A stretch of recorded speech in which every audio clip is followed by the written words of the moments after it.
ప్రభునందు ప్రియమైన దేవుని వర్లారా, దేవుని యొక్క మహాకృపను బట్టి మనమంతా ఇక్కడ చేరి ఉన్నాం. అందుకే దేవునికి మహిమ ఘనత ప్రభావములు చెల్లిస్తూ చేరి వచ్చిన మీ అందరికీ మన దేవుడు రక్షకుడైన యేసు ప్రభు నామములో నా హృదయపూర్వక వందనాలు తెలియజేస్తున్నాను. వాక్యం కొరకు ప్రార్థించి ఉన్నారు. ఆ ప్రార్థనతో ఏకీభవిస్తూ మరో చిన్న ప్రార్థన చేసుకొని వాక్య ధ్యానంలోనికి మనం ప్రవేశిద్దాం. ప్రేమగల తండ్రి, కృపగలిగిన మా దేవ, మహాపరిశుద్ధుడైన మా తండ్రి, మీకే స్తోత్రములు నాయన. ఈ 40 రోజుల ప్రయాణంలో మరొక దినము మేము ఇక్కడ చేరి ఉన్నాం. మీ వాక్యమును ధ్యానించబోచుండగా మనుషుల ఆలోచన వలె కాక మీ తలంపుల వలన, మీ ఉద్దేశముల వలన నడిపించబడుతూ నేర్చుకునేలాగా సహాయం చేయండి తండ్రి. మీ దాసునిగా మీ బిడ్డల మధ్యలో నడిపించారు, సహాయం చేయండి. ఏ మాటలు ప్రకటింపవలనో కృపచూపమని వేడుకొనొచ్చు. గ్రహింపు శక్తిని మీ బిడ్డలకు ప్రసాదించమని, మా అందరికీ ప్రసాదించమని మా ప్రభువును ప్రియరక్షకుడైన యేసుక్రీస్తు ప్రభుల వారి పేరిట మీకే సమర్పించి ప్రార్థించి వేడుకొంచున్నాను తండ్రి. ఆమెన్.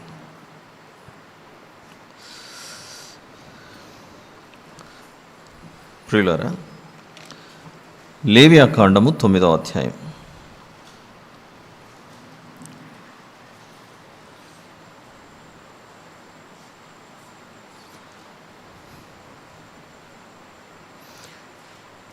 మొదటి నుంచి మనము 24వ వచనం వరకు ఉత్తర ప్రత్యుత్తరాలుగా చదువుకున్నాం.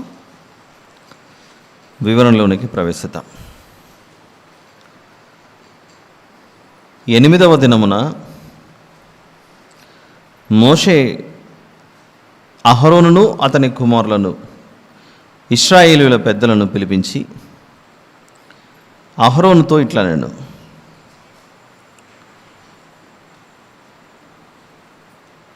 నీవు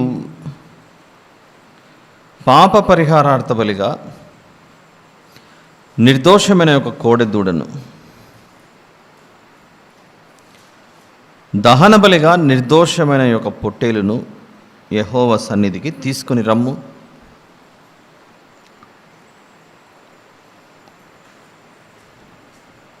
మరియు నీవు ఇశ్రాయేలీలతో, మీరు యెహోవా సన్నిధిని బలి నర్పించినట్లు పాప పరిహారార్థ బలిగా నిర్దోషమైన మేకపిల్లను, దహన బలిగా నిర్దోషమైన ఏడాది దూడను, గొర్రెపిల్లను, సమాధాన బలిగా కోడెను, పొట్టేలును, నూనె కలిపిన నైవేద్యమును తీసుకొని రండి. నేడు యెహోవా మీకు కనబడును అని చెప్పుము. మోషే ఆజ్ఞాపించిన వాటిని వారు ప్రత్యక్షపు గుడారం ఎదుటికి తీసుకొని వచ్చిరి. సమాజమంతయు దగ్గరకు వచ్చి యెహోవా సన్నిధిని నిలువగా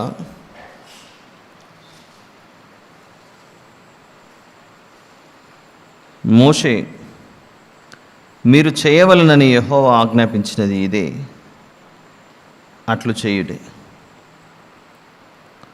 అప్పుడు యెహోవా మహిమ మీకు కనబడును.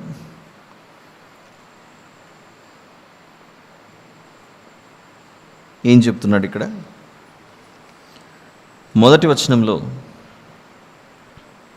8వ దినమున అని చెప్పాడు.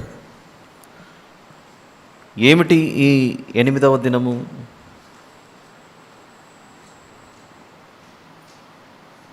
నిన్నటి దినాన మనము 7వ దినాన్ని ముగించుకున్నాం. ఏం జరిగింది 7వ దినము? అహరోను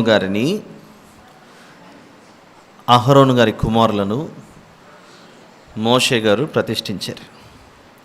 ప్రతిష్ఠించిన తర్వాత 7 రోజులు ప్రత్యక్ష గుడారం వద్దనే ఉండమని చెప్పాడు. మీరు ఇక్కడ నుంచి వెళ్ళకూడదు అని చెప్పాడు. 35, 36 వచనాలు 8వ అధ్యాయంలో, మీరు చావకుండునట్లు మీరు ప్రత్యక్షపు గుడారం యొక్క ద్వారమునొద్ద 7 దినముల వరకు రేయింబగళ్ళుండి యెహోవా విధించిన విధిని ఆచరింపవలను. నాకు అట్టి ఆజ్ఞ కలిగెను. యెహోవా మోషే ద్వారా ఆజ్ఞాపించినవన్నీ అహరోనును అతని కుమారులను చేసిరి. అలా 7 దినములు వారు ప్రత్యక్ష గుడారం వద్ద రేయింబగళ్ళు సమయాన్ని గడిపిన తర్వాత 8వ దినముతో 9వ అధ్యాయం ప్రారంభమవుతుంది. అసలు మన ప్రయాణం మొదటి అధ్యాయంలో దహన బలి, 2వ అధ్యాయంలో నైవేద్యము, 3వ అధ్యాయంలో సమాధాన బలి, 4వ అధ్యాయంలో పాప పరిహారార్థ బలి, 5వ అధ్యాయంలో పాప పరిహారార్థ బలి మరియు అపరాధ పరిహారార్థ బలి, 6వ అధ్యాయంలో యెహోవా దృష్టికి, మన దేవుని దృష్టికి ఒక వ్యక్తి ద్రోహి ఎలా అవుతాడు, తన పొరుగువానికి మోసం చేసినప్పుడు, ద్రోహం చేసినప్పుడు అది దేవునికే ద్రోహం చేసినట్లుగా దేవుడు పరిగణిస్తున్నాడు అని మనం విన్నాం. అలా 6వ అధ్యాయం అలా ప్రారంభించబడి ఆ మధ్యలో నుండి దేవుడు మొదటి అధ్యాయం నుండి ఏం చెప్తూ వచ్చాడో దానిని సారాంశంగా ముగించడం ప్రారంభించాడు. అలా 6వ అధ్యాయంలో దహన బలి యొక్క సారాంశం, నైవేద్యం యొక్క సారాంశం, పాప పరిహారార్థ బలి యొక్క సారాంశం, అలా 6వ అధ్యాయం ముగించబడిన తర్వాత 7వ అధ్యాయం ప్రారంభము అపరాధ పరిహారార్థ బలితో ప్రారంభమై సమాధానార్థ బలిలో ఉన్న 3 రకాల ప్రాముఖ్యమైన విషయాలను చూశాం. 1 కృతజ్ఞతార్పణ, 2 మొక్కుబడి, 3 స్వేచ్ఛార్పణ. ఇదంతా వివరించిన తర్వాత ఇక సమయం ఆసన్నమైంది. ఈ మందిరంలో ప్రజలకు పరిచర్య చేయుటకు, నాకు యాజకులుగా ఉండుటకు అహరోనును అతని కుమారులను ప్రతిష్ఠ చేయము అన్నప్పుడు, నిన్నటి దినాన మనం 8వ అధ్యాయంలో అహరోను గారి కుమారులను, 4 కుమారులు, నాదాబు, అబీహు, ఎలియాజరు, ఈతామార్, ఈ 4 ప్రతిష్ఠించిన తర్వాత మందిర ప్రతిష్ఠ కూడా జరుగుతుంది అభిషేక తైలంతో. అభిషేక తైలమును ఎలా తయారు చేస్తారో కూడా నిన్నటి దినాన మనం విన్నాం. మిమ్మల్ని ప్రతిష్ఠించిన తర్వాత 7 దినములు మీరు మందిరంలోనే ఉండాలి అని చెప్పినప్పుడు వారు 7 దినములు అక్కడే ఉండి పూర్తి చేసుకున్న తర్వాత ఈరోజు మనము 9వ అధ్యాయంలో మీరు ఈ 7 దినములు పూర్తి అయిపోయింది, ఇక 8వ దినాన మీరు చేయవలసిన పనులు అని లేవియాకాండం 9వ అధ్యాయంలో ఆ 8వ దినంతో ప్రారంభమవుతుంది. జాగ్రత్తగా చూద్దాం. ప్రతి అధ్యాయము ఒక ఆత్మీయ సందేశం,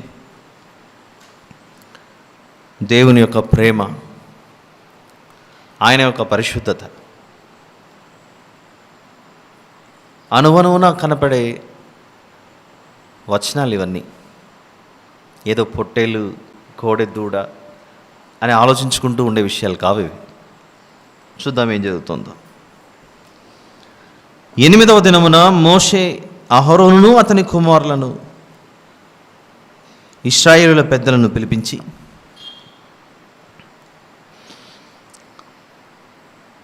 అహరోనుతో ఇట్లా, నేను అక్కడ లాంగ్ డాష్ లాగా ఉంది చూడండి తెలుగు బైబిల్లో,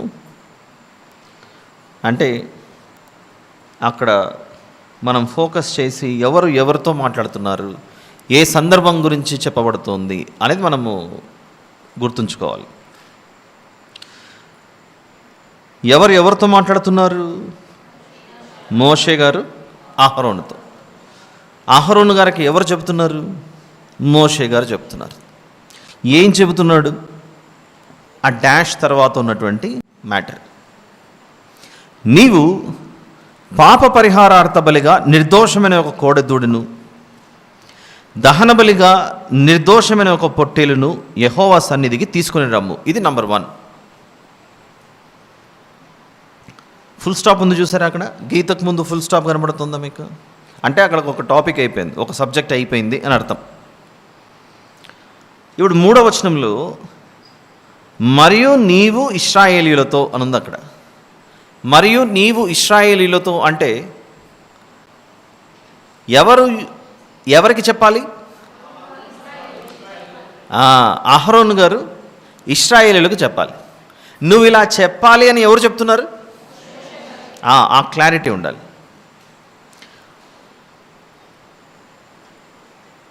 మరియు నీవు ఇశ్రాయేలీయులతో మీరు యెహోవా సన్నిధిని బలి నర్పించినట్లు పాప పరిహారార్థ బలిగా నిర్దోషమైన మేకపిల్లను, దహన బలిగా నిర్దోషమైన ఏడాది దూడను, గొర్రెపిల్లను, సమాధాన బలిగా కోడెను, పొట్టేలును, నూనె కలిపిన నైవేద్యమును తీసుకొని రండి. నేడు యెహోవా మీకు కనబడును అని చెప్పుము. 2వ వచనం ఎవరికి సంబంధించినది? చదవండి అందరు, బైబిల్ చూడండి ఒకసారి. మీరు సెల్ఫ్ రీడింగ్ చేయండి ఒకసారి, వ్యక్తిగతంగా మీరు చదవండి.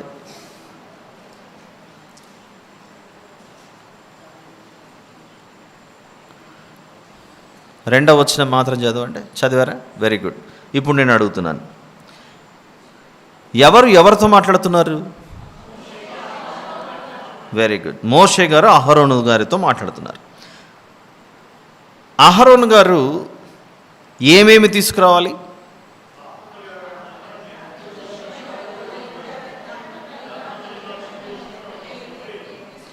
అహరోను గారే తీసుకురావాలి. ఇప్పుడు 3వ వచనం మరొకసారి చదవండి. 3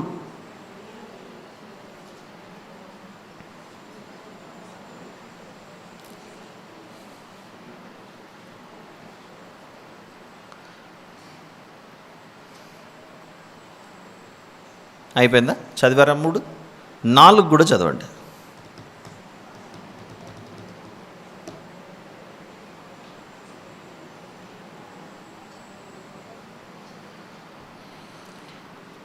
రైట్. ఇవి ఎవరు తీసుకురావాలి? ఇశ్రాయేలీయులు తీసుకురావాలి. ఏమేమి తీసుకురావాలి ఇశ్రాయేలీయులు?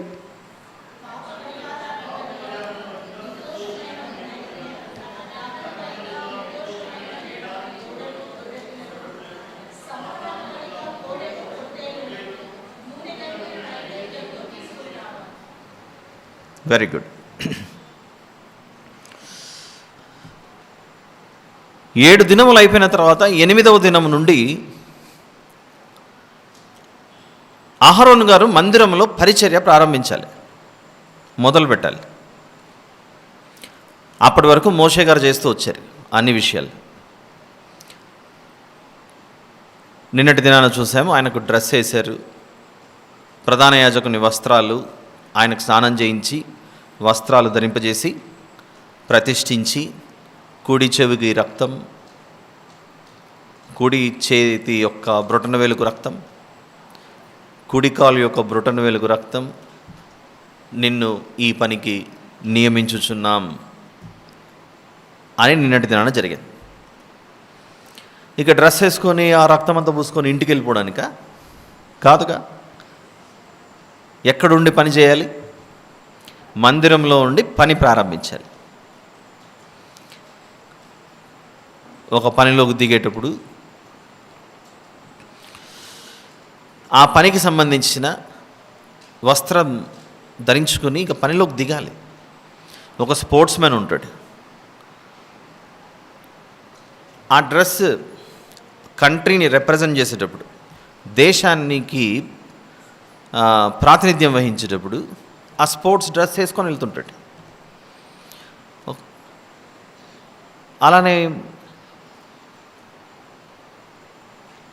కొన్ని ప్రొఫెషన్స్, ఒక లాయర్ ఉంటాడు. కోర్టులో జడ్జి ముందు నిలబడాలంటే ఖచ్చితంగా ఆ యూనిఫామ్లోనే కనపడాలి. యూనిఫామ్ లేకుండా వెళ్ళి ఆ జడ్జి ముందు నిలబడడానికి లాయర్కి పర్మిషన్ ఉండదు. ఆ డ్రెస్ వేసుకొని ఇంటికి పోవడానికి కాదు, ఆ డ్రెస్ వేసుకొని వర్క్ మొదలు పెట్టడానికి. అలా 8వ అధ్యాయంలో 7 దినములు ఇక్కడ ఉండాలని చెప్పిన తర్వాత 7 దినాలు అయిపోయాయి, ఇంటికి వెళ్ళిపోవడానికి కాదు మీనింగ్. ఉండి పని చేయండి, స్టార్ట్ చేయండి వర్క్. అయితే దేవుని మందిరంలో పని చేయాలంటే ఈ 7 దినములలో కూడా అహరోను, నీలో ఎలాంటి తలంపులు వచ్చాయో, ఈ 7 దినములలో నీ పరిస్థితి ఏమిటి? పని ప్రారంభించే ముందు తిరిగి నిన్ను నీవు ప్రతిష్ఠించుకో. పాప పరిహారముగా ఒక మనిషి యొక్క హృదయం, ఒక మనిషి యొక్క మనస్సు దేవునికే తెలుసు. ఆ వ్యక్తికి దేవునికి తెలుసు కనుక దేవుని సన్నిధిలో ప్రజలను పరిశుద్ధపరచాలి అంటే, దేవుని సన్నిధిలో ప్రజలను పవిత్రపరచాలి అంటే నువ్వు ముందు పరిశుద్ధుడిగా ఉండడం, జీవించడం నేర్చుకోవాలి. ఆ కారణాన్ని బట్టి నీ పాప పరిహారమునకు మరియు నీలో ఉన్న, మనం నిన్న కొలస్సీ పత్రిక 3:5లో చూసాంగా రకరకాలైనటువంటి అవయవాల పేర్లు, అలానే కొరింథీ మొదటి పత్రిక 6వ అధ్యాయం చూసాంగా. అలాంటి వాటన్నిటినీ దహించి వేయుటకు సూచనగా దహన బలి ఈ రెండింటినీ జరిగించి ఆ తర్వాత పని ప్రారంభించాలి. దీని గురించి ఈరోజు వాక్యదానముగా మనం హెబ్రీ పత్రిక 7వ అధ్యాయం, హెబ్రీలకు రాసిన పత్రిక 7వ అధ్యాయంలో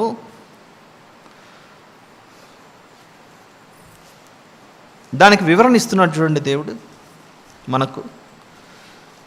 హెబ్రీలకు రాసిన పత్రిక 7వ అధ్యాయము 26 నుంచి 28 వరకు, పవిత్రుడును నిర్దోషియు నిష్కల్మషుడును పాపులలో చేరక ప్రత్యేకముగా ఉన్నవాడును ఆకాశ మండలము కంటే మిక్కిలి హెచ్చైన వాడునైన ఇట్టి ప్రధాన యాజకుడు మనకు సరిపోయినవాడు అని ఇక్కడ యేసు ప్రభు గురించి చెప్పబడుతున్నమాట. యేసు ప్రభు మనకు ప్రధాన యాజకుడుగా ఉన్నాడు అని 4వ అధ్యాయం 14వ వచనంలో కనపడుతుంది. హెబ్రీ పత్రిక 4:14. నిన్నటి దినాన్ని మనం చూసాం. అది ఆకాశ మండలము గుండా వెళ్ళిన దేవుని కుమారుడైన యేసు అను గొప్ప ప్రధాన యాజకుడు మనకున్నాడు. యేసు ప్రభు అనే ఆ గొప్ప ప్రధాన యాజకుడు 7వ అధ్యాయం 26వ వచనంలో ఆయన యొక్క గుణాలను మనకు తెలియజేస్తున్నాడు. ఆయనకున్నటువంటి లక్షణమా గుణమా, ఆయన యొక్క జీవితం నిన్న నేడు రేపు, పవిత్రుడును నిర్దోషియు నిష్కల్మషుడును పాపులలో చేరక ప్రత్యేకముగా ఉన్నవాడును ఆకాశ మండలము కంటే మిక్కిలి హెచ్చైన వాడునైన ఇట్టి ప్రధాన యాజకుడు మనకు సరిపోయినవాడు. అయితే పాత నిబంధనలో ఏం జరిగింది అని హెబ్రీ పత్రిక 7:27-28 వచనాల్లో వివరిస్తున్నాడు. ఏం జరిగిందట పాత నిబంధనలో? ధర్మశాస్త్రము బలహీనత గల మనుష్యులను యాజకులుగా నియమించును. ఏమిటి ఆ బలహీనత? మనుషులు కనుక ఏదో ఒక కారణాన్ని బట్టి వారు దేవుని దృష్టిలో పాపం చేసి బలహీనులుగా ఉంటున్నారు ఆత్మీయ జీవితంలో. అయినప్పటికీ దేవుని సన్నిధిలో పరిచర్య చేయుటకు అహరోను గారిని తన కుమారులను యాజకులుగా ఏర్పాటు చేసినప్పుడు అక్కడ జరుగుతోంది, మేము బలహీనులం ప్రభువా, మా పాపమునకు మేము మరణం నొందవలసిన వారం, అయితే మాకు బదులుగా ఇదిగో పాప పరిహారార్థ బలిగా మేము ఈ కోడెను తీసుకొస్తున్నామని చూపిస్తున్నారు అక్కడ. అది చెప్తున్నాడు ఇక్కడ 27-28 వచనాల్లో. ధర్మశాస్త్రము బలహీనత గల మనుషులను యాజకులుగా నియమించును కానీ ధర్మశాస్త్రమునకు తర్వాత వచ్చిన ప్రమాణపూర్వకమైన వాక్యము నిరంతరమును సంపూర్ణ సిద్ధి పొందిన కుమారుని నియమించెను. గనుక ఈయన అనగా మన ప్రభు ఆ ప్రధాన యాజకుల వలె మొదట తన సొంత పాపముల కొరకు, తర్వాత ప్రజల పాపముల కొరకును దినదినము బలులను అర్పింపవలసిన అవసరము గలవాడు కాడు. తన్ను తాను అర్పించుకున్నప్పుడు ఒక్కసారే ఈ పని చేసి ముగించెను. అంటే అహరోను గారు ఏం చేస్తున్నాడట? దినదినము, అంటే ఆ ప్రధాన యాజకుడు పాత నిబంధనలో ఇక్కడ రాయబడుతుంది ఏమని చూడండి, ఈయన ఆ ప్రధాన యాజకుల వలె, హెబ్రీ పత్రిక 7:28లోని వచనం అందరూ చూస్తున్నారా? ఆ ప్రధాన యాజకుల వలె మొదట తన సొంత పాపముల కొరకు, తర్వాత ప్రజల పాపముల కొరకును దినదినము బలులను అర్పించుచున్నాడట. దినదినము అర్పించుచున్నాడట. ఎవరెవరి పాపాల కొరకు? తన సొంత పాపముల కొరకు, ప్రజల పాపాల కొరకు. లేవియాకాండం 9 దగ్గరికి వద్దాం. ఎందుకు మిమ్మల్ని 2వ వచనం చదవండి, 3వ వచనం చదవండి, 4వ వచనం చదవండి అని ఎందుకు చెప్పానంటే, అహరోను గారు మొదట ఏం చేస్తున్నారు? తన సొంత పాపముల కొరకు పాప పరిహారముగాను దహన బలిగాను తీసుకొస్తున్నాడు. తర్వాత ప్రజల పాపములు. ప్రజలు మేము పాపాత్ములం కాము, ఆయన ఒక్కడే, ఆ ప్రధాన యాజకుడు మాత్రమే పాపాత్ముడు అనడానికి అవకాశం లేదు. ప్రజల పాపముల కొరకు కూడా 3వ వచనంలో ఏం జరుగుతుంది?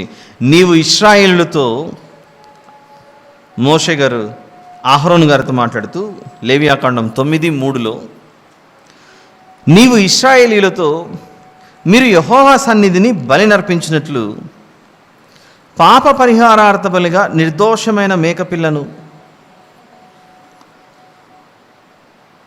దహన బలిగా నిర్దోషమైన ఏడాది దూడను, గొర్రెపిల్లను, సమాధాన బలిగా కోడెను పొట్టేలును నూనె కలిపిన నైవేద్యమును తీసుకుని రండి.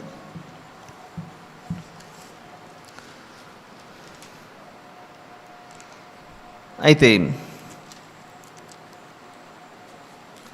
ఒక విషయాన్ని మనం గమనిద్దాం. ప్రజలు వారి పాపముల కొరకై పాప పరిహారార్థ బలిగా నిర్దోషమైన మేకపిల్ల, దహన బలిగా నిర్దోషమైన ఏడాది దూడ. అసలు ఈ ప్రజలు ఏం పాపం చేసింటే ఆ పాప పరిహారం తీసుకురమని అడుగుతున్నాడు? ఏం పాపం చేసి ఉంటారో ఏమిటో ఒకసారి వీరి చరిత్ర ఒకసారి గమనిద్దాం మనం.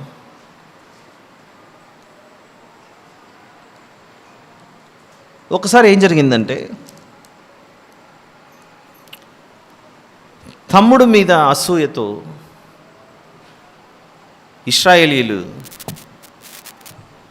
తమ్ముడిని నమ్మేశారు. దేని గురించి చెప్తున్నాను నేను ఇప్పుడు? గుర్తొచ్చింది. అన్నలందరూ కలిసి, రూబేను గారు మొదలుకొని మిగిలిన వారందరూ ఆదికాండంలో యోసేపు గారిని ఎంత దుర్మార్గంగా అమ్మేశారు, వదిలించుకోవాలనుకున్నారు. ఒకసారి రూబేన్ గారు కూడా అడుగుతారు, వదిలేద్దాం అది ఇది. చూద్దాం, ఆ సందర్భం చూద్దాం ఒకసారి. ఆదికాండం 37. ఇశ్రాయేలీయులు అంటే ఎవరు? యాకోబు గారి పిల్లలు.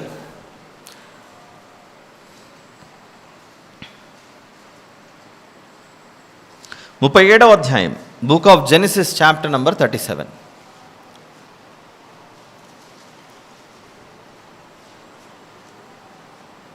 యోసేపు గారిని అన్నలు అమ్మేస్తుంటే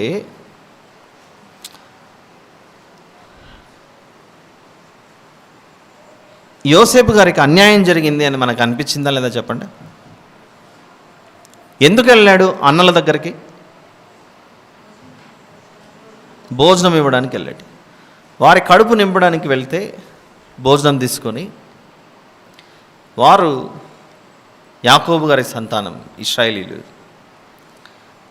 అన్యాయంగా తమ్ముడిని పట్టుకొని కొట్టి గుంతలో వేసి మళ్ళీ బయటికి తీసి ఆ తర్వాత వేరే వారికి అమ్మేసి, అవి చదువుతున్నా వింటున్నా ఏమిటబ్బా వీళ్ళు అసలు ఇలానైనా ప్రవర్తించేది, ఎన్ని కష్టాలు పడ్డాడు యోసేపు గారు అని మనకు అనిపిస్తూ ఉంటుంది. కరెక్టే.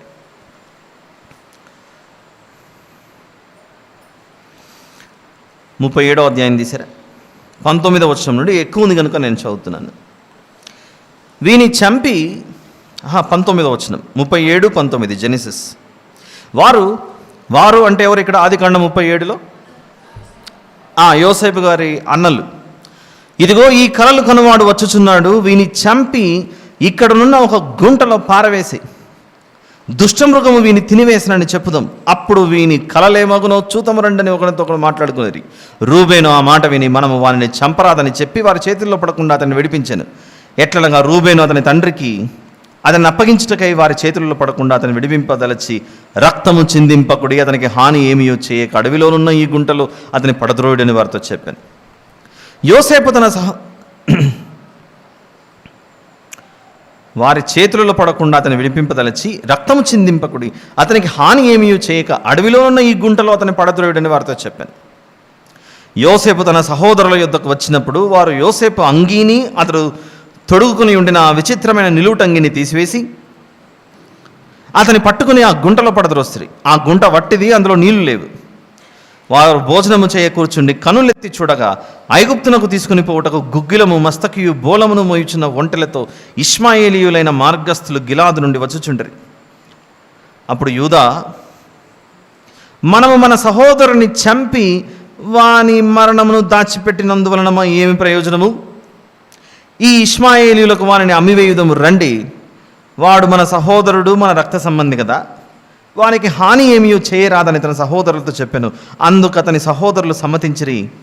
మిద్యానీయులైన వర్తకులు ఆ మీదుగా వెళ్ళుచుండగా వారు ఆ గుంటలో నుండి యోసేపును పైకి తీసి ఆ ఇష్మాయేలీయులకు 20 తులముల వెండికి అతన్ని అమ్మివేసిరి. రూబేను ఆ గుంటకు తిరిగి వచ్చినప్పుడు యోసేపు గుంటలో లేకపోగా అతడు తన బట్టలు చింపుకొని తన సహోదరుల యొద్దకు తిరిగి వెళ్ళి, చిన్నవాడు లేడే, అయ్యో నేను ఎక్కడికి పోదుననగా వారు యోసేపు అంగిని తీసుకుని ఒక మేకపిల్లను చంపి, అక్కడ చూసారా, యోసేపు గారిని అమ్మివేసినప్పుడు ఒక మేకపిల్ల చచ్చిపోయింది. అక్కడ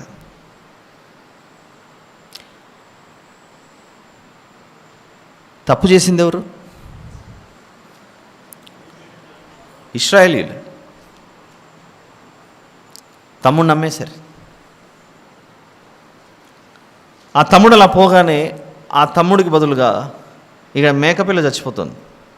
మేకపిల్ల దోష నిర్దోషి.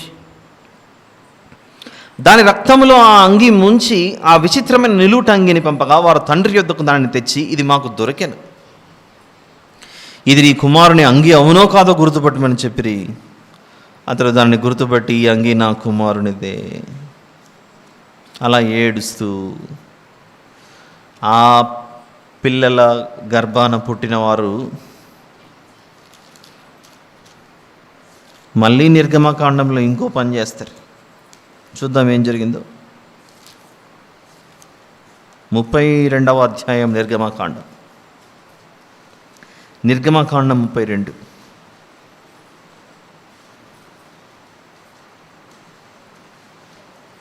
మొదటి వచనం నుండి. మోషే కొండ దిగకుండా తడవు చేయుట ప్రజలు చూచినప్పుడు ఆ ప్రజలు అహరోను వద్దకు కూడి వచ్చి, ఆ ప్రజలు అంటే ఏ ప్రజలు? ఇశ్రాయేలీయులు. మా ముందర నడుచుటకు ఒక దేవతను మా కొరకు చేయుము అని ఇశ్రాయేలీయులు అందరూ కలిసి పాపం చేస్తారు. పాపం చేస్తే ఏం రావాలి? మరణం రావాలి. కానీ ప్రతిసారి దేవుడు వారిని తప్పించుకుంటూ వస్తున్నాడు. యోసేపు గారిని అమ్మివేసినప్పుడు నిర్దోషమైన ఒక మేకపిల్ల చచ్చిపోయింది. అక్కడ నన్ను ఎందుకు చంపుతున్నారు? దానికి స్వరం లేదు. స్వరం అంటే మనలాగా భాష, మాట. అన్నలు యోసేపు గారిని అమ్మివేశారు అన్నది మాత్రమే మనకు గుర్తుంటుంది. కానీ యోసేపు గారిని అమ్మివేసినప్పుడు ఒక మేకపిల్ల చచ్చిపోయింది.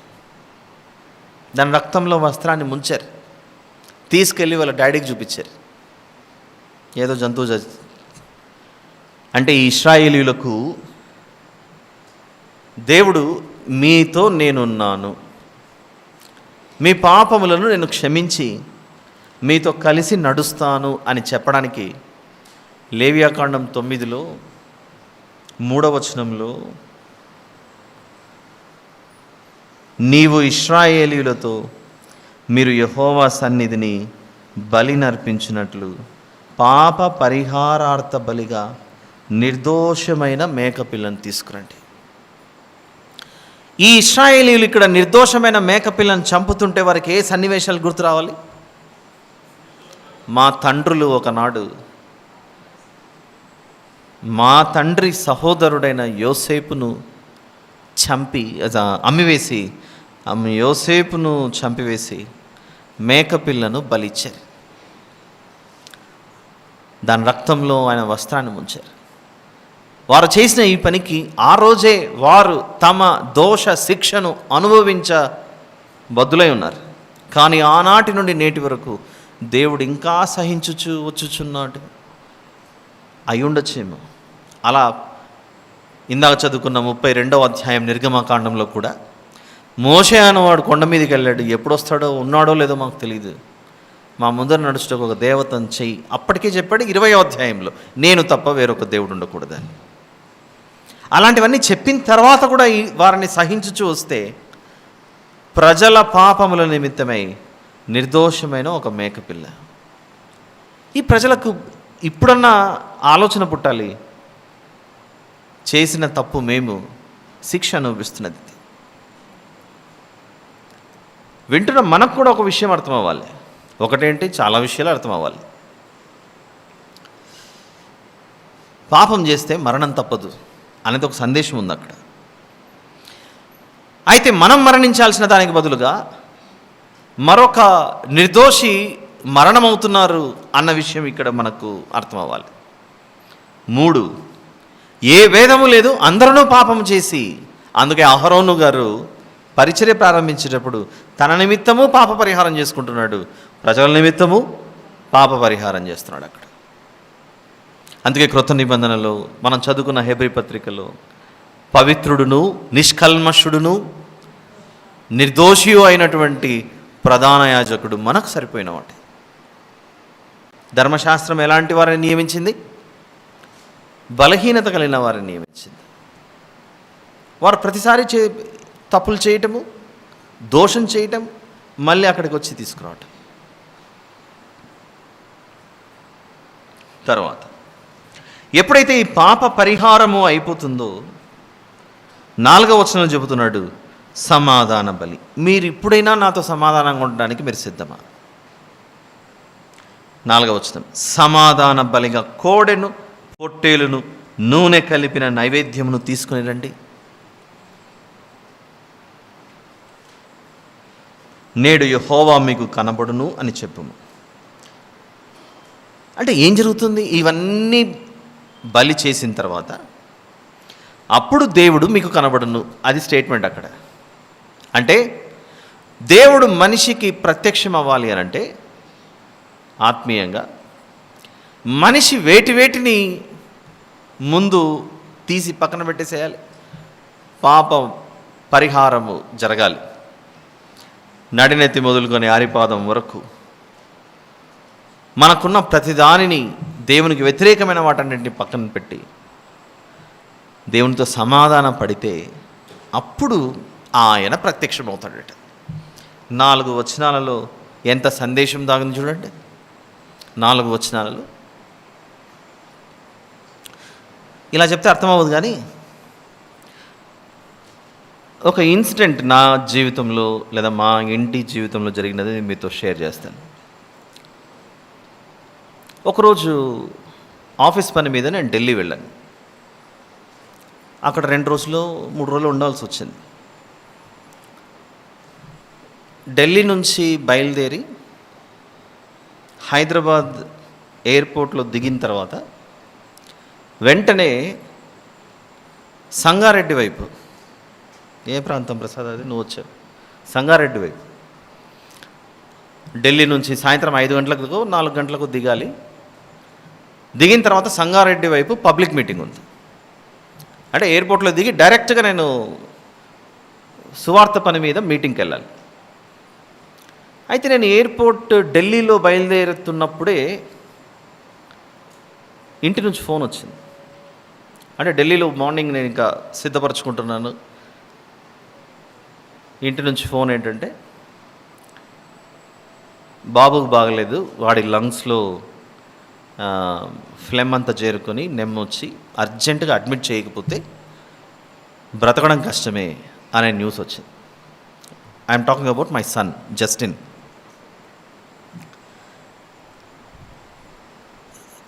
బంజారా హిల్స్ రెయిన్బో హాస్పిటల్లో అడ్మిట్ చేశారు.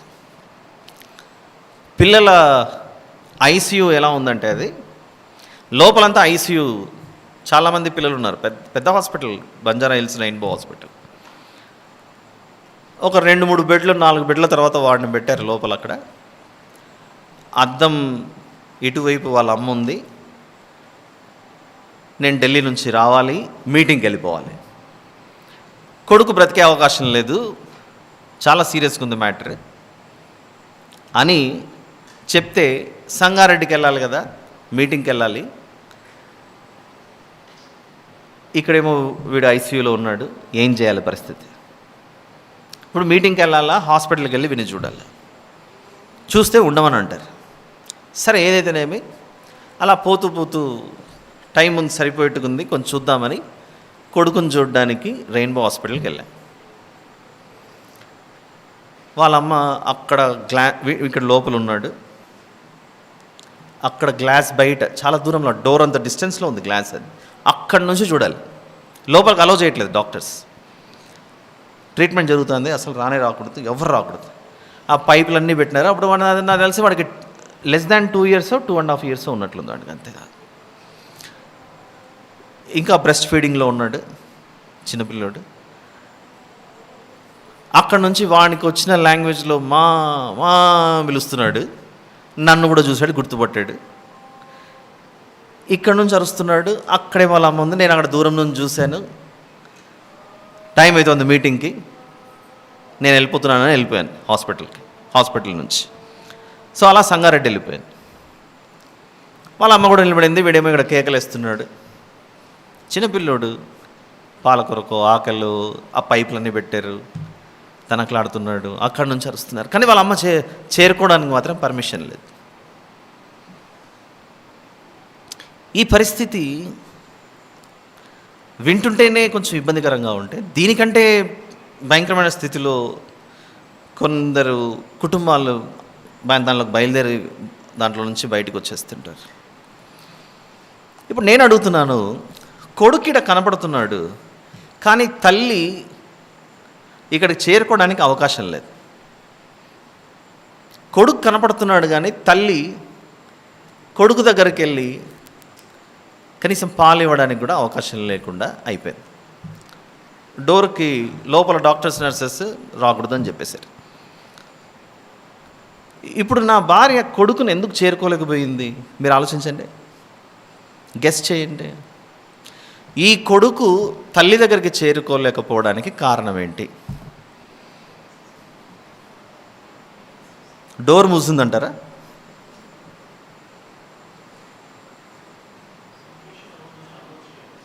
సిచ్యువేషన్ అలో చేయలేదు. ఓకే, అసలు ఎందుకు తల్లిని కొడుకు దగ్గరికి పంపించట్లేదు డాక్టర్స్ నర్సులు? ఓకే, ట్రీట్మెంట్ జరుగుతుంది. ఇంకొంచెం దగ్గరికి వస్తే మీకు విషయం అర్థమవుతుంది. ఇద్దరు కనపడుతున్నారు, కానీ ఒకరొకరు దగ్గరికి రాలేకపోతున్నారు.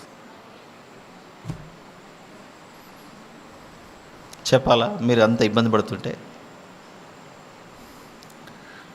వాడు మామూలు మనిషిగా లేడు, రోగంతో ఉన్నాడు.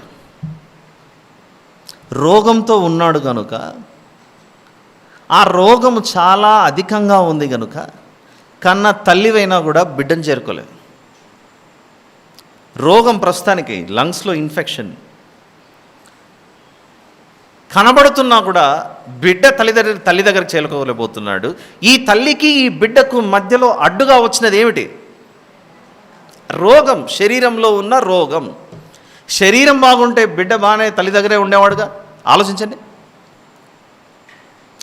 నేనేమన్నా ఏదో కల్పితం చేసి మాట్లాడుతున్నానా? చెప్తున్నది కరెక్టా కాదు?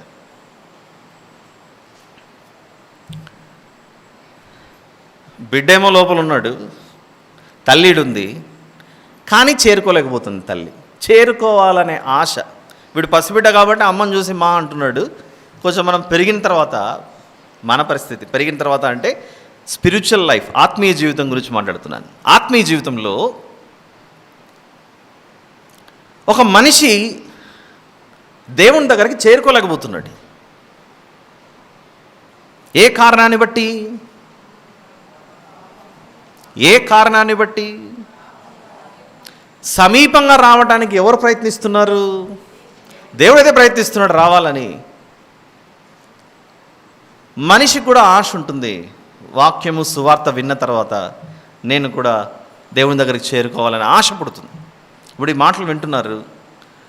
ఈ మాటలు వినేటప్పుడు లేదా గతంలో ఇలాంటి సువార్తల సందేశాలు మీరు విన్నప్పుడు అప్పుడు మనకు ఒక విషయం అయితే అర్థమైందిగా. ఏమర్థమైంది? నేను దేవుని వద్దకు చేరాలి అని అంటే ముందు నాలో ఉన్న దేన్ని తొలగించుకోవాలి? రోగం అనే దాన్ని తొలగించుకుంటే. ఏ రోగం? పాపం అనే రోగం తొలగించుకుంటే అప్పుడు నా దగ్గరికి దేవుడు వస్తాడు, నేను దేవుని దగ్గరికి పోగలను. రోగం ఉంటే తల్లైనా తండ్రి అయినా భేదం లేదు, అది దూరం చేస్తుంది మనుషుల్ని. ఒప్పుకుంటారా ఈ విషయానికి? ఎంతసేపు ఉన్నా బయట డోర్ దగ్గర ఏడవాల్సిందే. ఇక్కడ ఇందాక చెప్పిన ఎగ్జాంపుల్లో చేరుకోవాలనే ఆశ ఉన్నా చేరుకోలేని పరిస్థితి. కారణం, ఈ బిడ్డను ఈ తల్లిని వేరు చేస్తున్నది వాడిలో ఉన్న రోగం. ఇప్పుడు ఈ తల్లి ఈ బిడ్డను చేరుకోవాలంటే వాడిలో నుండి ఏం వెళ్ళిపోవాలి? ఇప్పుడు రోగం వెళ్ళిపోతే అప్పుడు ఆ పసికందును ఎత్తుకొని వచ్చి డాక్టర్లు చేతిలో పెడతారు. దేవుని చేరుకోవాలంటే మనల నుంచి ఏం వెళ్ళిపోవాలి? మొదట ఆ పాపం అనే రోగం వెళ్ళిపోతే అప్పుడు మనుషులు దేవునిని సమీపించుటకు అర్హత సంపాదించుకుంటారు. మరి మనిషి తనంతట తాను, ఇందాక చెప్పిన ఎగ్జాంపుల్లోనే నా కుమారుడు ఐసీయూలో ఉన్నాడు, వాడు తనంతట తాను తన రోగాన్ని పోగొట్టుకోగలడా? అసమర్థుడు. ఇప్పుడు ఎవరు వచ్చి వాని రోగాన్ని పోగొట్టాలి? అసమర్థుడైనటువంటి ఈ బిడ్డ యొక్క శరీరంలో నుండి సమర్థుడైనటువంటి వైద్యుడు రావాలి. చిన్న బిడ్డ కాబట్టి రోగం పోగొట్టుకోలేడు అని అంటే పెద్దగా అయిన తర్వాత కూడా మనం అప్పుడప్పుడు అడ్మిట్ అవుతుంటాం హాస్పిటల్స్లో. ఎందుకు అడ్మిట్ అవుతాము? నాలో ఉన్నటువంటి ఈ పరిస్థితి, అనారోగ్యం నా అంతటా నేను తొలగించుకోలేని పరిస్థితి. ఓ వైద్యుడా, నీ వచ్చి నాకు చికిత్స చేయి. అదే కదా అడిగేది. అది మనకు అర్థమైతే పాపం అనే రోగమును కూడా మనంతటా మనం తొలగించుకోలేం. అది మన వలన కాదు, అది మనం అసమర్థులం. అందుకే మీరు ఇంటికి వెళ్ళిన తర్వాత మార్కు సువార్త 2వ అధ్యాయం చదివితే, సరే చూద్దాం ఎలాగో మార్కు సువార్త 2 అన్నాగా, యేసు ప్రభు పాపులను పిలువ వచ్చాడట. 17వ వచనం, యేసు ఆ మాట విని రోగులకే కానీ ఆరోగ్యము గల వారికి వైద్యుడు అక్కరలేదు, నేను పాపులనే పిలువ వచ్చి తిని కానీ నీతిమంతులను పిలువ రాలేదని చెప్పి పాపం అనే రోగమును తొలగించుకొనుటకు అది మన వలన సాధ్యమయ్యేది కాదు, మనం అసమర్థులం, దేవుడే దానిని తొలగించాలి. అందుకే లేవియాకాండంలో 9వ అధ్యాయంలో దేవుడు మిమ్మును సమీపించి మీ మధ్యలో ఆయన నివాసం ఉంటున్నాడు. ప్రత్యక్షపు గుడారంలో ఆయన మిమ్మును సమీపించినప్పుడు మీరు ఆయనను సమీపించాలంటే మీరు దేని నుండి పరిహారం నొందాలి? పాపము నుండి పరిహారం నొందాలి. పాపము నుండి పరిహారం నొందాలంటే పాపము లేని వాడు మీకు పరిహారం చేయాలి. పాపము లేని వాడు ఎవరున్నారు? ఎవరు లేరు. కానీ పాత నిబంధనలో ధర్మశాస్త్రం ఏం చేసిందంటే బలహీనత కలిగిన వారిని ఏర్పాటు చేసింది. గనుక బలహీనత కలిగినటువంటి ఆ ప్రధాన యాజకుడైన అహరోను గారు మొదట తన కొరకు పాప పరిహార నిమిత్తమై బలి జరుగుతోంది. ఆ తర్వాత ప్రజల పాపాల నిమిత్తం పరిహారం జరుగుతుంది. ప్రభువా, ఇక మీదట మేము పాపం చేయకుండా జాగ్రత్త పడతామని ఆ తర్వాత సమాధాన బలి, నైవేద్యము అవన్నీ సమర్పించుకుంటూ వచ్చారు.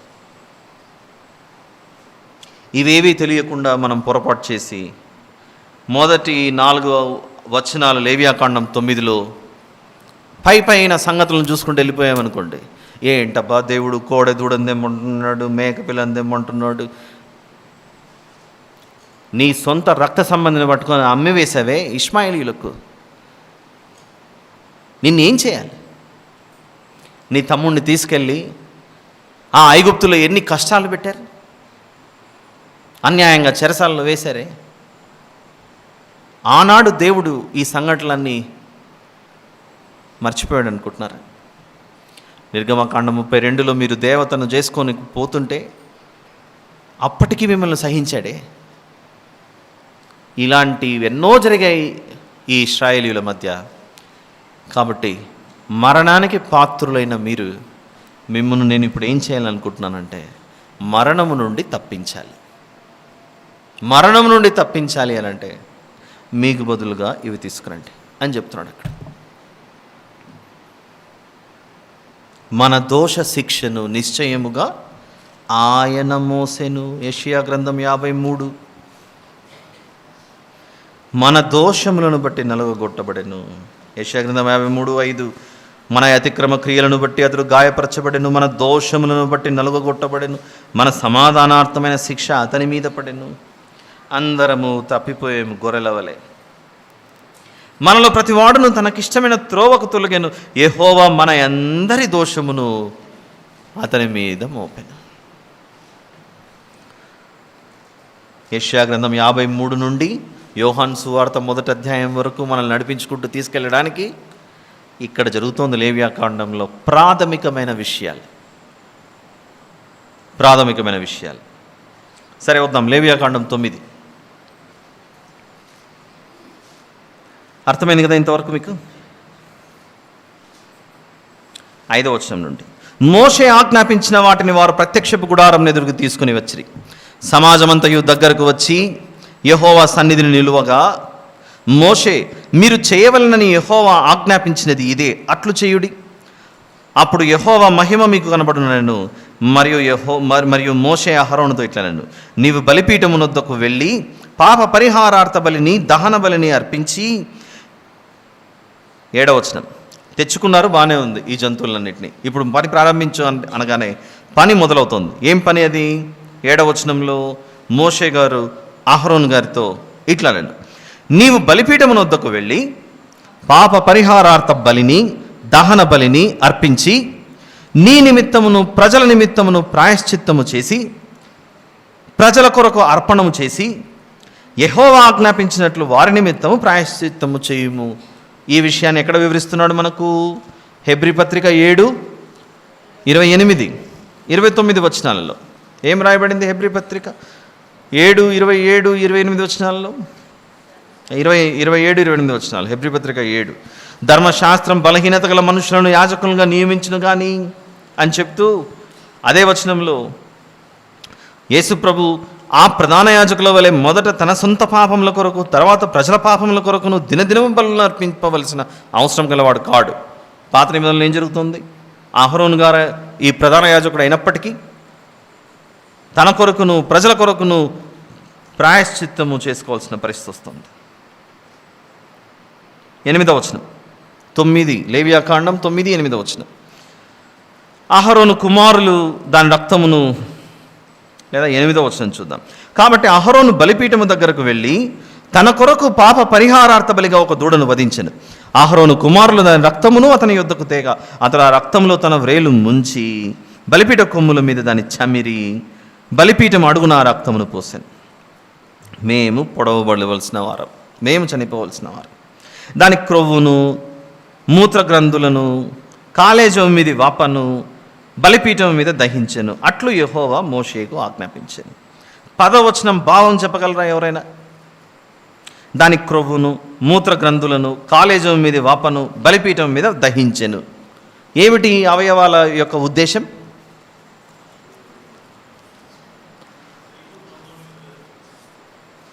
గలతీ 5:19. ఇంకా అంత త్వరగా మర్చిపోయారు మీరు?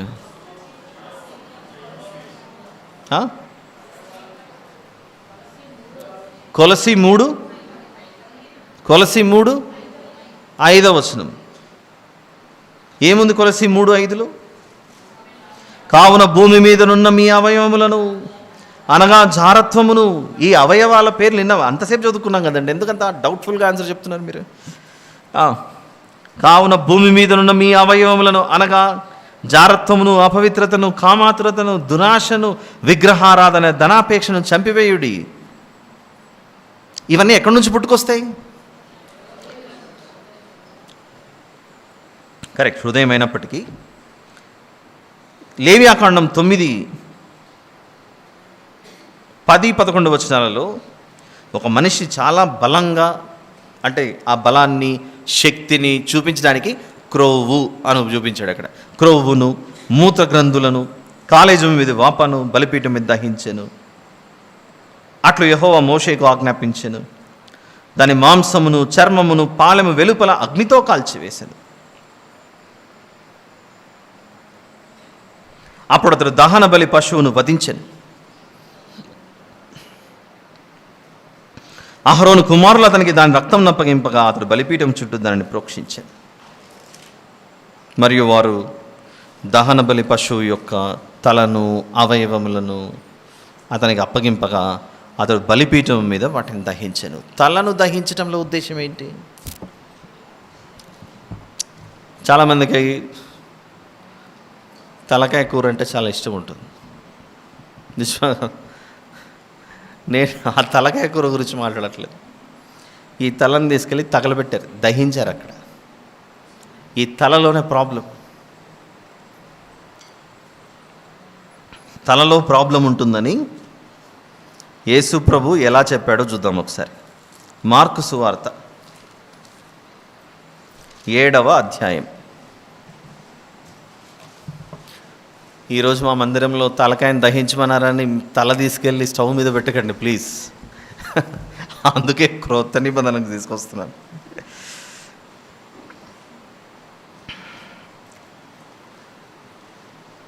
పాత నిబంధనలో జంతువు యొక్క తల దహించబడింది. క్రొత్త నిబంధనలో దేనిని పక్కన పెట్టమంటున్నాడు? మార్కు సువార్త 7వ అధ్యాయం 20 నుండి చదవండి. Gospel of Mark chapter number 7 verse number 20. చదవండి సిస్టర్. మనుష్యుని లోపలి నుండి బయలు వెళ్ళున్నది మనుష్యుని అపవిత్రపరచును. ఒక్క నిమిషం. మనుష్యుని లోపలి నుండి బయలు వెళ్ళున్నది మనుష్యుని అపవిత్రపరుస్తుందట. ఏమిటి లోపల నుండి వెళ్ళున్నది అనగా అని యేసు ప్రభు ఈ తలకాయల నుంచి వచ్చేవని చెప్తున్నట్టు. ఏమున్నాయి? మనుష్యుల హృదయములో నుండి దురాలోచనలను. దురాలోచన ఎక్కడి నుండి వచ్చేది? తలలో నుంచే. ఆలోచన ఎక్కడ చేస్తామమ్మా? చెప్పండి. మేము ఇంటర్మీడియట్ చదివేటప్పుడు మా క్లాస్లో ఎక్కువ మంది అమ్మాయిలు ఉండేవారు. అందులో ఒక అమ్మాయి పేరు సులోచన. మా తెలుగు మాస్టర్ వచ్చి, అమ్మా సులోచన, నీకు ఏం ఆలోచన వచ్చింది చెప్పమ్మా అనేవాడు. ఇక్కడ ఎవరైనా సులోచన అనే పేరు ఉంటే నాకు సంబంధం లేదు, మీకు కొంచెం ఆలోచన చేయండి. ఆలోచన ఎక్కడి నుండి వస్తుంది?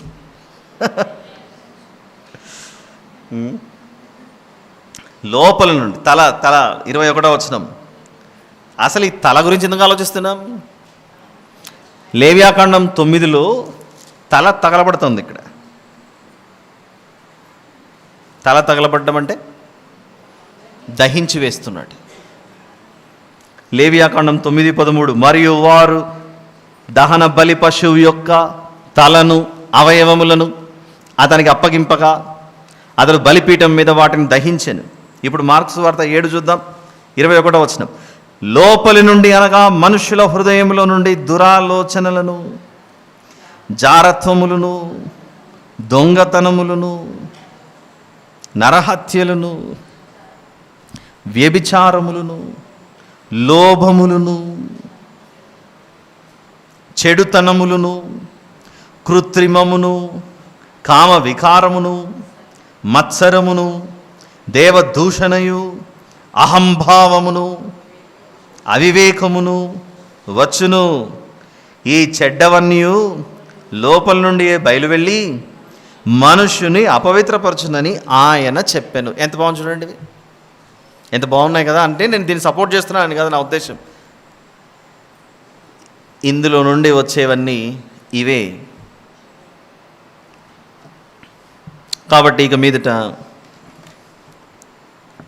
మనము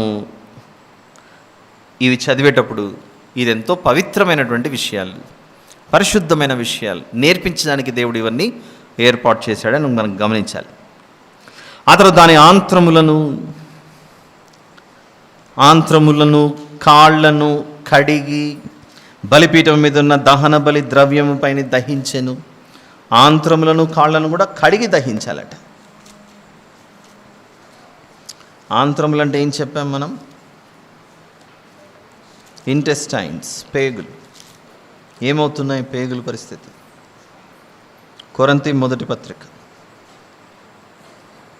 6వ అధ్యాయం.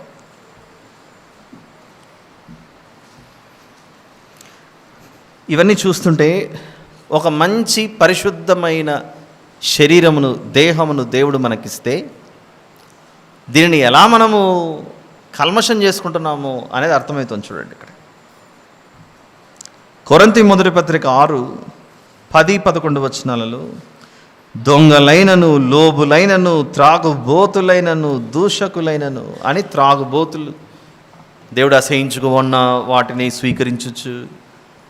అలా ప్రతిదీ శరీరంలో ఉన్నది దేవుని దృష్టిలో పాపం చేసుకుంటూ పోతుంది. దేవుడు వెళ్ళొద్దన్న చోటికి మనిషి ప్రయాణం చేస్తూ ఆ కాళ్ళు, తప్పిపోయిన కుమారుడని మనకు తెలుసుగా, తండ్రి వద్ద నాకు అన్నీ ఇచ్చేయి నేను వెళ్ళిపోతానని చెప్పేసి కాళ్ళతో శరీరాన్ని మోసుకుంటూ వెళ్ళిపోయాడు. చివరికి ఎక్కడికి వెళ్ళిపోయాడు?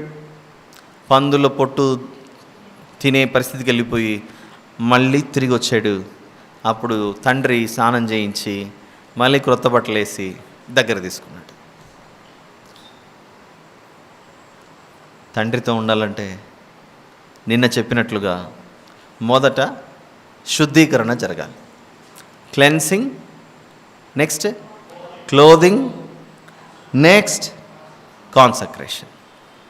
ఒకటి కడుగబడాలి, నీతి రక్షణ వస్త్రాలు ధరించుకోవాలి, జీవితాన్ని దేవునికి ప్రతిష్ఠ చేసుకొని బ్రతకాలి.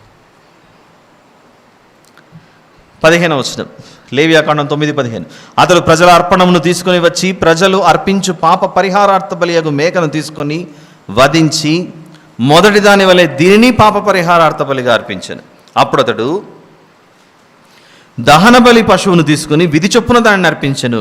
అప్పుడు అతడు నైవేద్యమును తెచ్చి దానిలో నుండి చేరడు తీసి ప్రాతకాలమందు చేసిన దహన బలిగాక బలిపీఠం మీద తీసిన దానిని దహించెను. మరియు మోషే ప్రజలు అర్పించు సమాధాన బలి రూపమైన కోడ దూడను పొట్టేలును వధించెను.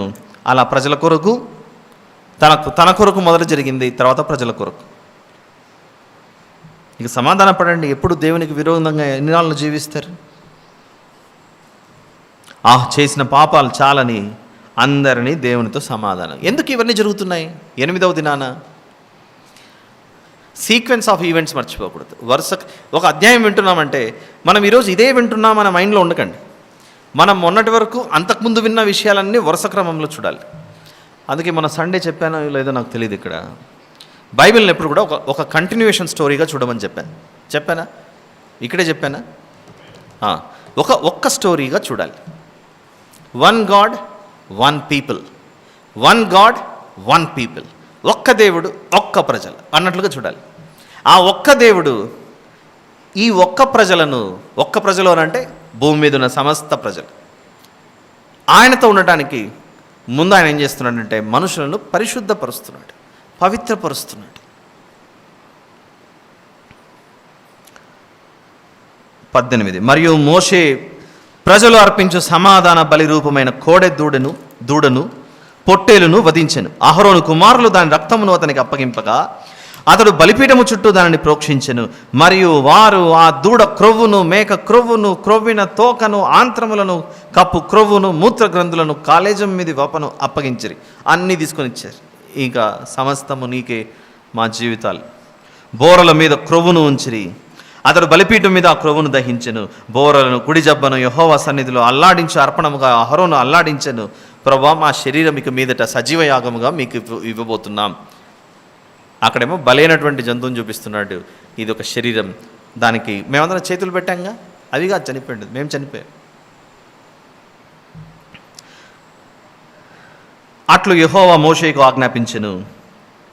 అప్పుడు అహరోను పాప పరిహారార్థ బలిని, దహన బలిని, సమాధాన బలిని అర్పించి ప్రజల వైపునకు తన చేతులెత్తి వారిని దీవించిన తర్వాత దిగి వచ్చారు. దీవించడం ఎప్పుడు వస్తుంది? శాపం వెళ్ళిపోయిన తర్వాత.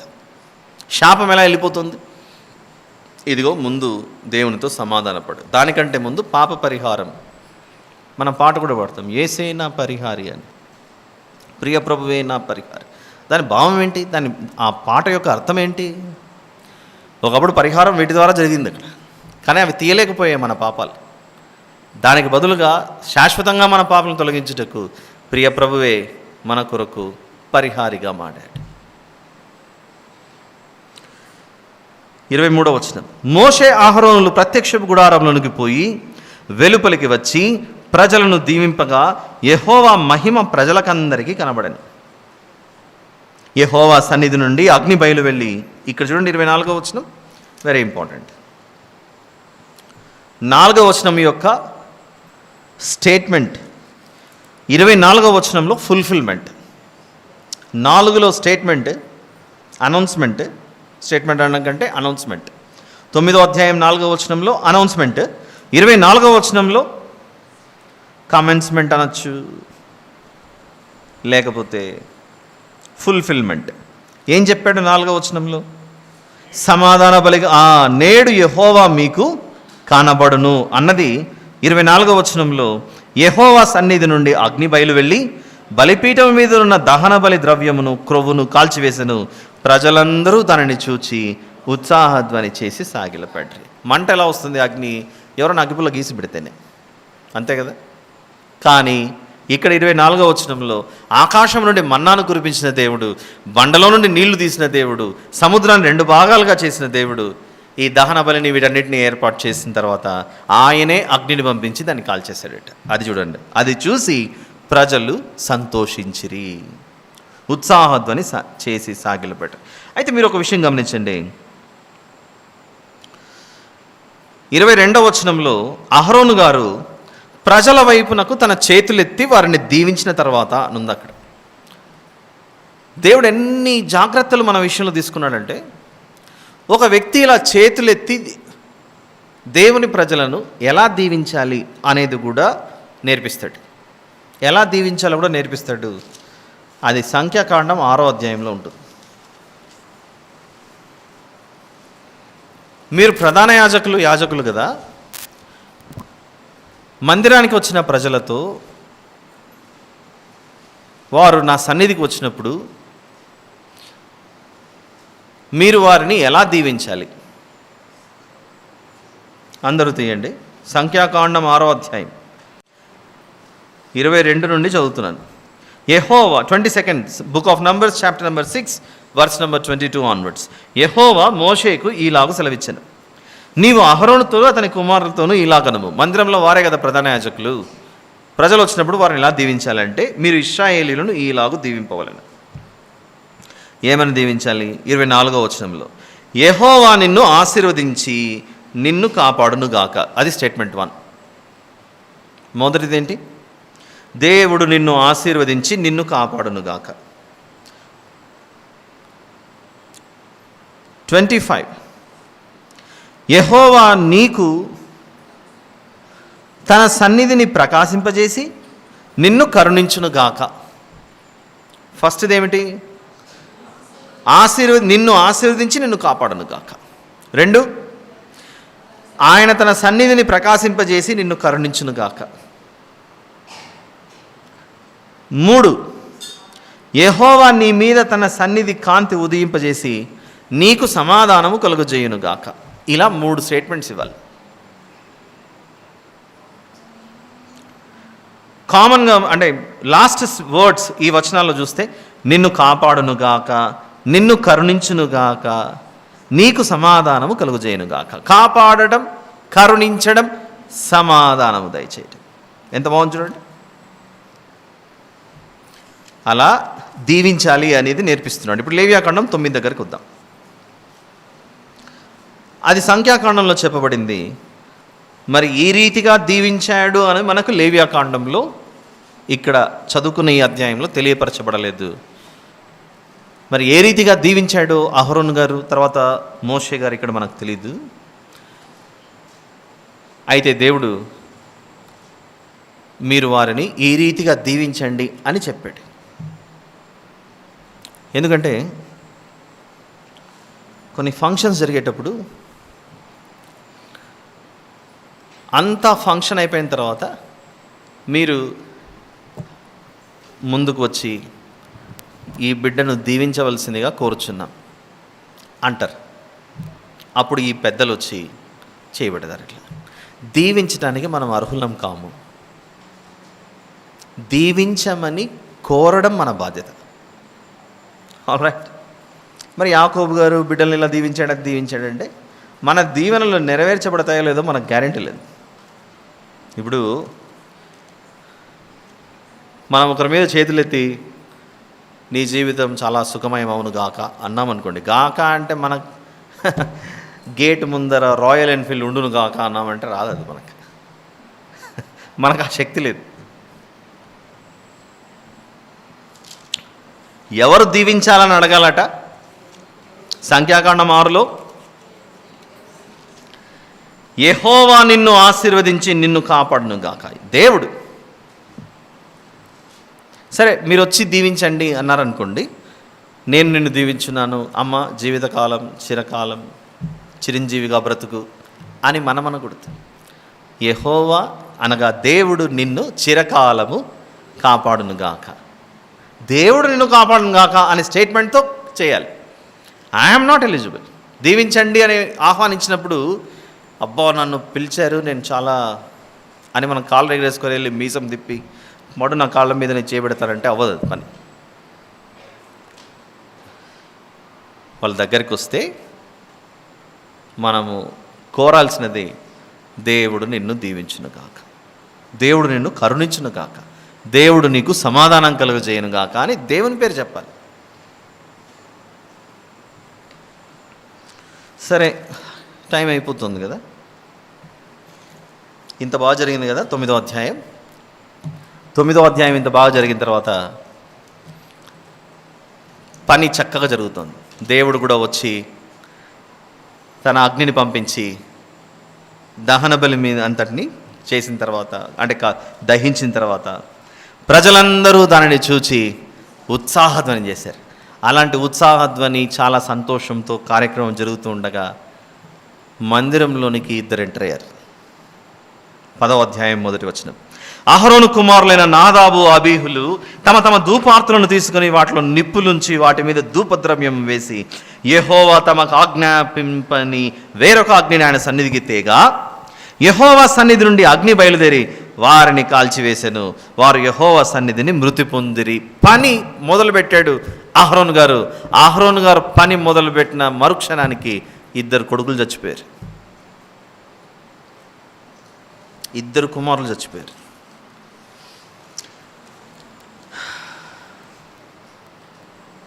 నిర్గమకాండం 30.